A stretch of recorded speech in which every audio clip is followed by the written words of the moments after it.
Hi, everybody, and welcome to the new episode of Kaiju and Coffee. I'm Travis. Joining me today is Kim. Hello, everybody. We are going to be talking about Enemy, the 2013 Kaiju film about Toronto being taken over by giant spiders. No, I'm just kidding. It's a psychological thriller, actually, and really quite a good one, I thought. I'll just come right out and say it. It's only 90 minutes. So I don't expect that much tension in a film like this. But the director, he's one of my favorite new directors, emergent directors, I would call him, Denis Villenueve. And this was like his first big film that came out. It was this, and then Prisoners, and then Sicario, and then Arrival. And actually, we just recently saw his newest one, Blade Runner 2. And I looked up and saw that he's actually working on a remake of Dune.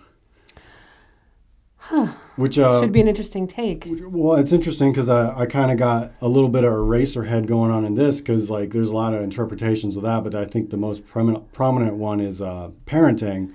And so parenting is a big theme in this one too. I guess we should just get right into it. Well, it's interesting that you mentioned Eraserhead because my first thought about this movie was that it had me hooked from the beginning with Isabella Rossellini's voice. Yeah, because she dated David Lynch, classic Italian Swedish actress. Who was that in it? She was the mother. Oh, okay. Yeah, there's a key scene with the mother. You should know her from Blue Velvet. Well, I spent a lot of time trying to figure out who the one actress was. Shoshana from Inglourious Basterds is in it as well, and I finally figured that out. But yeah, I haven't seen Blue Velvet in a minute. I have to watch that one and check it out. Drink a Heineken a Pabst Blue Ribbon. Fuck that shit. But yeah, just to get right into it, it's one of those dual role type films. This guy, by chance he finds out that he has a doppelganger, Jake Gyllenhaal. He's like a college professor, and he finds out there's an actor that looks just like him. Starts looking into it and checking him out, and then the guy, he finds out about him, and the wife starts checking him out. What did you get out of this? Well, the movie is purposefully ambiguous to me and throughout, from the beginning to the end. I don't think it ever kind of lets up with the tension of trying to figure out what's happening, what's going on with the characters, where the plot's going to go.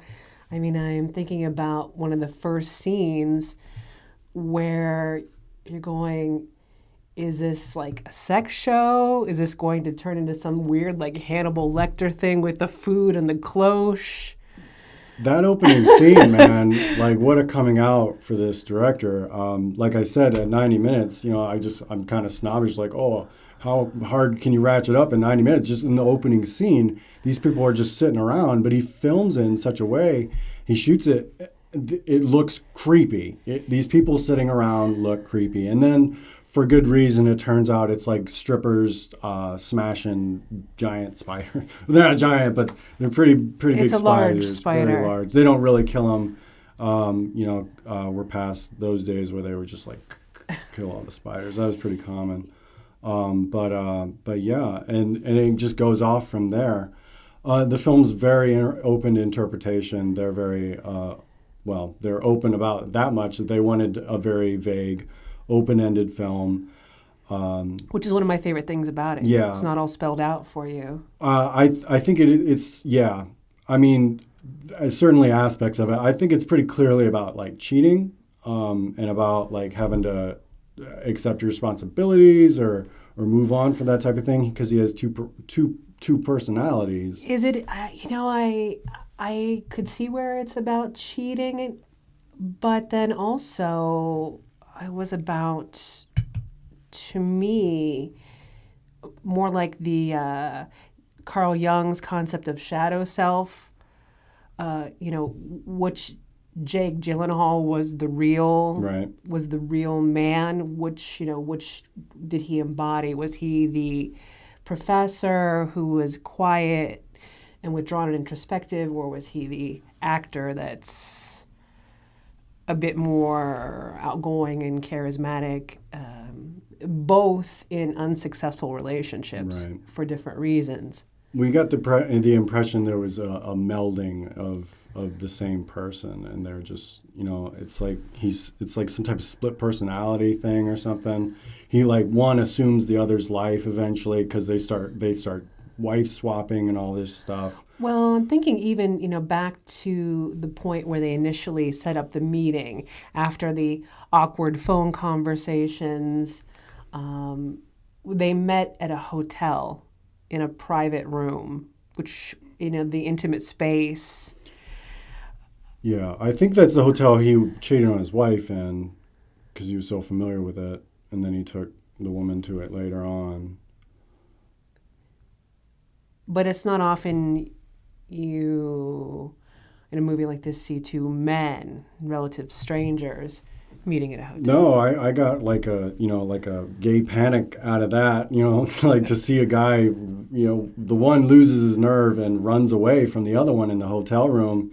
And so it looks like he was like, oh, I guess I don't like this after all. I'm out of here. Well, I do. And so you got a lot from it. The sense of intimacy was disconcerting. Yeah, I think. Again, I think it's one of the greatest things about the movie is you never know. Well, like I said, he plays a dual role, and when you do that, they have to be polar opposites, very opposite ends of the spectrum, and they are, one's very kind and thoughtful, and the other one's rude and surly, and he dresses a little more fashionably, the other one's a little more traditional and drab, but really the color of the film really jumps out about it. They did some pretty heavy post-production work on the color. Because it's been a few years since I've been to Toronto, but I don't remember it being that yellow. No, it put me in a post-apocalyptic mindset. Yeah. I mean, people from Toronto might not like this, but I don't find the buildings in Toronto. A lot of the buildings are very functional architecture. They're not, Baroque and overly styled. It seems like a lot of them were built in the 70s, straightforward. Right. And with this sort of washed out yellow rusty wasteland effect, to me, just because he was a man not in nature, he was just sort of a man living in this wasteland, trying to find his way. Yeah. There's a scene where he's teaching his class, and this is definitely not Dr. Jones's sun-washed, lovely classroom with students flirting with him. It's just drab and dark and oily. Students are disinterested. Yeah, you can tell he's depressed. There's a lot of repetition that goes on. And a lot of people take from that a lot of different things. Doesn't he do the same lecture in back-to-back classes because he's just so out of sorts? Yeah, I'm sure people take the same class and everything, but he talks a lot about totalitarian dictatorships and stuff. I've seen a lot of people, they see that in the film. I'm like, well, I hear him talk about it because that brings us to the spiders. I joke that it's about spiders because, the channel is called Kaiju and Coffee. So, but no, we just wanted to review this film. I saw it pop up on Netflix. I was like, oh, something good for once. But well, and the spider, exploring more about that. There's a lot of spider imagery in it. What did you get from that? Well, did you know that the main image of the spider in Toronto was based on a sculpture? Mm-hmm. Yeah. Louise Bourgeois, I think. Yeah, you knew it. It's Mammon. Maman. Maman. Okay, it means mother. Well, it ramps up. It ramps up because you see strippers stepping on spiders. You see the metro system is interconnected by wires, and it's very spider webby. Women with semi-nude women with spider heads. Yeah, there's a dream sequence where I got a better look at the spider-headed stripper the second time around, because the first time around I was just like, oh my God, did I just see that? But yeah, it's pretty freaky. And it eventually works up to a massive spider it just towers over the Toronto skyline. And so there's something going on with spiders in this film. Nobody will talk about it. They all signed NDAs that they won't talk about it. So this is the thing that... What do you think about? What do you get from the spider? The spider motif? Well, like some people think that it's about totalitarianism.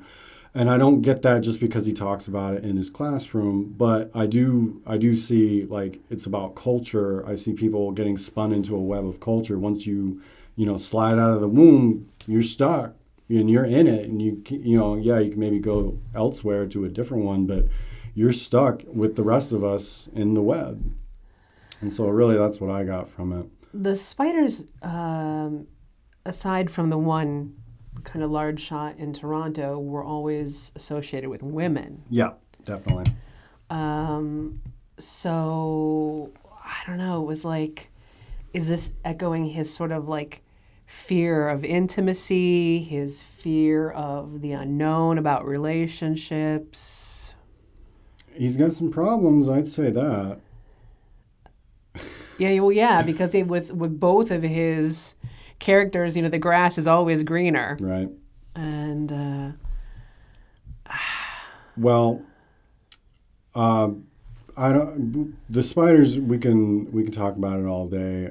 Because really, I first heard about this film. Somebody was talking about its fucked up ending, and I heard what the ending was, and I was like, okay, yeah, I need to watch that. I told you about it. We watched it because Kim, she's like the most open-minded friend that I have in regard to cinema. Generally, if I'm like, hey, this is interesting, she'll usually give it, the time to at least check it out. Absolutely. And she did with me, and I was really impressed, as I still am now, about it. I couldn't get into the book. Well, yeah, I was gonna mention the spider shit. I was like, it's based on a book. I had to read the book. And it's by award-winning, what's the Pulitzer Prize-winning author, Jose Saramago. He's Portuguese. The book was written in Portuguese, I believe, and then translated in English. And it's a read. It is quite a read. But I was like, I want to know about these spiders, damn it. So you show me. And I read every word of that book, and there was nothing about spiders in it. That's all, from the director and the screenwriter that they did. And it's really interesting. It's really cool. But man, that is a long-witted book. Like just those chapters and paragraphs and sentences. Some of them could go and go. Well, it's very go. James Joyce. Yeah. I'm an avid reader, and I give you credit because I couldn't get into this book at all. Yeah, it's a somewhat loose interpretation. The guy who's introduced to this film actor through a recommendation for just some little film, and it's a colleague of his at work, and that becomes a big plot point. He's like, what's up with this guy recommended this film that just so happens to have a guy in it that I look like? And, like good chunks of the book are dedicated to that, and that's not even in the film. For a second, though, when you see him as a busboy, I went right to like Tim Roth in Four Rooms. Right, I couldn't help it. He looked goofy. Yeah. But it's just I'm thinking back. It's just it's disconcerting. The entire movie is disconcerting, and you don't ever get settled, I think, as a viewer in this movie, which is one of the greatest things about it. Yeah. And there are so many. I think this is a movie before its time, on many levels. Right. And I had to laugh when you're talking about totalitarianism. During his lecture in class, I was like, "Oh man, Trump years," right?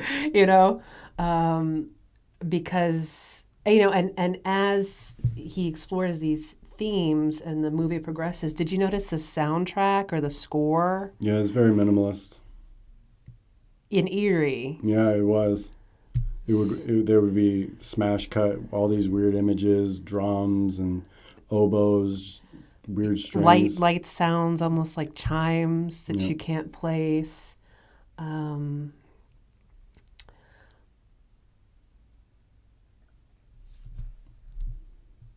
element now that I think about it, it's kind of like some weird, obscure, like 50s, like monster flick. I know, that's why we're reviewing it. I mean, but it's so much kind of grounded in the psyche. It's sometimes hard for me to put it like its context into a monster flick. We could say monster flicks are psychological. Yeah, it's definitely about giant spiders. But did you notice the attack of the 50-foot woman poster in the video store? I was pretty sure I saw that. I was more looking at the Vertigo poster, which just has strong overtones of it. It's about identity and doubles and all this. But yeah, I mean, I was thinking about that back when she was stepping on the spider in the opening scene. The camera loves the high heels in this film, and so does Jake Gyllenhaal. There's a few scenes of him ogling high-heeled shoes. But yeah, something I really like about this director, I've liked since I saw this film, and then pretty much a lot of his other films, except Prisoners, because it didn't really have any, but is his aerial photography. He captures Toronto in just a way that it's just really spellbinding.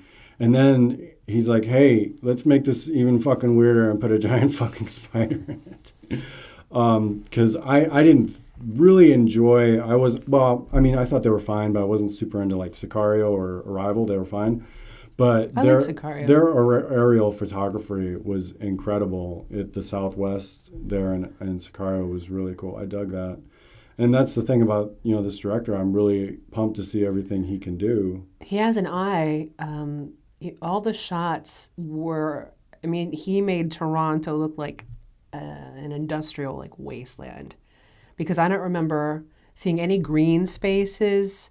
You couldn't. Outdoors, and where there's this scene where he takes an interlude from his class and goes outside and meets the wife. Yeah. There's no greenery, nothing. It's just cement, benches. I found myself looking for it, near the buildings or homes, and he was just so skillfully and mindful and diligent to just edit those shots down so it was just blocky buildings and cement. It was just a cold landscape. Yeah, Jake Gyllenhaal's apartments, it's like these mega blocks from Judge Dredd in Mega City 1. They're in these massive blocks, and the way he captures it, it's just so ominous. And it's, I'm really getting that, like, it's just so bound. We're bound by all this, and there's no getting out. The apartment, I guess we should have figured out we're just speaking about Jake and Jake. Jake A or Jake B. Yeah. But there's the nice Jake and the mean Jake. The actor, the mean Jake, the surly Jake. Yeah. Who He's the one that's married. His organic blueberries. Yeah. But his apartment had some warmth, but I connected that to the wife who's pregnant. There were some round lines, like an artwork on the wall, some more organic shapes. But well, his was empty, pretty much. And when the mean Jake comes in to see his apartment, he's like, "What the fuck is this? You live here?" And I got the impression maybe that's like his side pad, because you get strong tones that they're the same person. Satellite and the hotel on the sign, there's only one L, and when the wife meets this guy and she's just amazed to meet a guy that looks just like her husband. And she grabs her phone to call him, and this guy walks out of sight. And as soon as he's out of sight, answer. And there's a lot of little things like that. You only see them together twice, and they're by themselves. There's stuff going on with rings and whatnot. And when they were in bed that night, the night of the, I hate to call it a wife swap, but she mentioned something about asking him how school was. Yeah, I got the impression he does this all the time, when he ends a relationship. And it's back to, like, him being this professor again. Because the mother tells him to give up his third-rate acting fantasy. You're right. Yeah. I had totally forgotten that. Yeah. I was just so wrapped up in, oh shit, it's Isabella Rossellini. Okay, well, I'm going to have to Death rewatch Becomes Blue Her. Velvet sometime. And Death Becomes Her. And, okay, I'll have to watch that Bruce too. Willis, Goldie Hawn. All right. Modern cult classic. All right.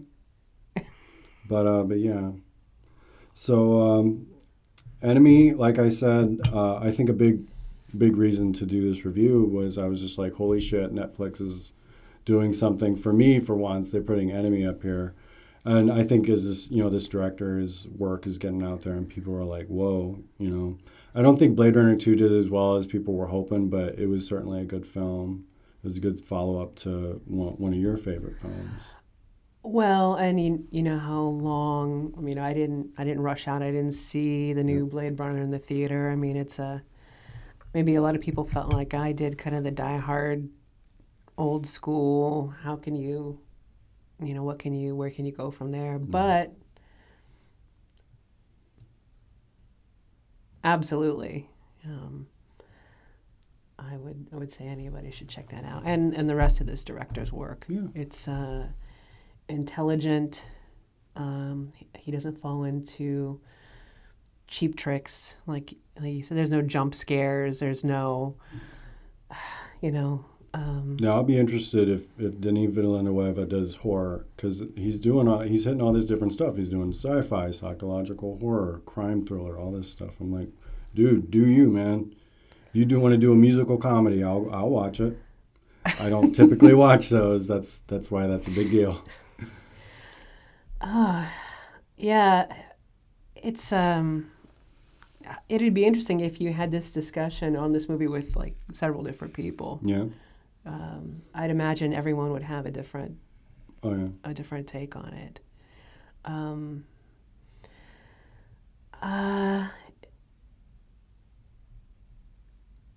You mentioned Blade Runner and how it portrays women in the film.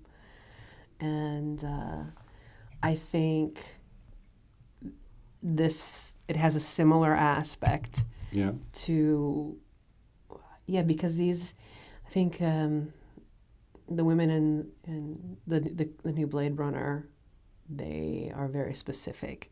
They have a role, and they don't deviate from that. And these women too.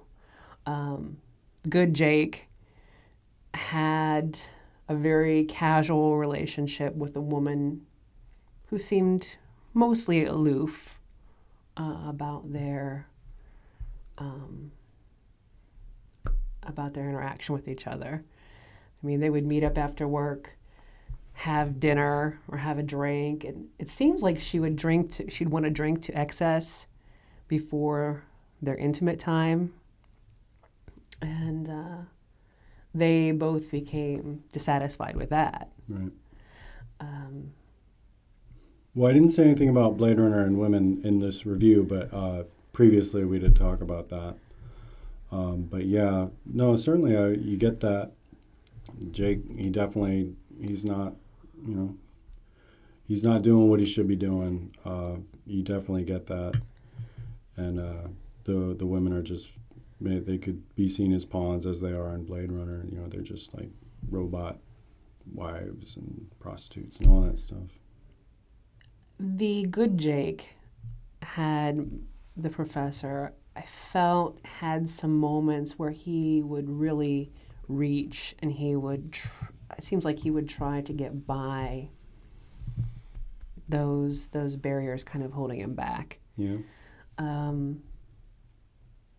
He had a moment, and I don't remember specifically, with the girlfriend, where he showed her like a simple kindness, and she was dismissive. And when they had the conversation with the coworker about the movie, he's really in that scene. I really want something good. I really want to get myself out of this pattern. I want to shake myself up. Show me something good. Right. And it's a lot of sadness. We could draw parallels about technology. There is some technology stuff going on. It's not quite It Follows, but I believe they made this in 2012, and the cell phones are very old. There are landlines. There are paper directions.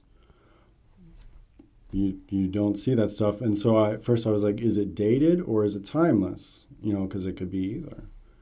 And it reminds me of, it's from another film around the same time, when I would realize, Jake Gyllenhaal is a good actor. It was Nightcrawler, I believe it came out around the same time. And that's another one watched that. Yeah. It's also very timeless. It's got this stylized look, but it could be in any decade. It's just that type of look. It's got a sports car, but I was like, what was it? An old sports car, a new sports car? I don't remember. It's how good it looked. That's how timeless it was. Modern film noir. Yeah, definitely.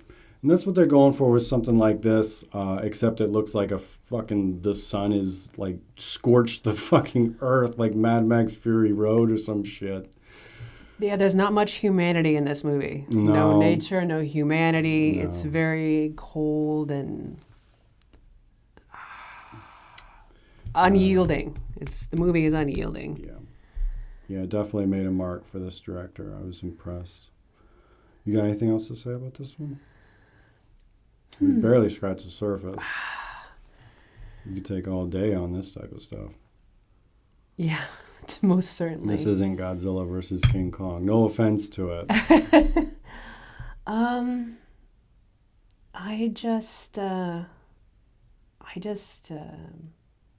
If anybody has doubts about watching it, I say big thumbs up for it. 2 thumbs up. Yeah, definitely.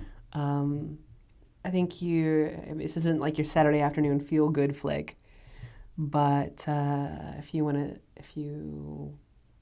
to sit down and take an unexpected ride, and I mean it's nice to be this disconcerted by a movie. Mm-hmm. That's the idea. It doesn't happen that often. I mean, if a film can do that, if it has an effect on you, it's successful.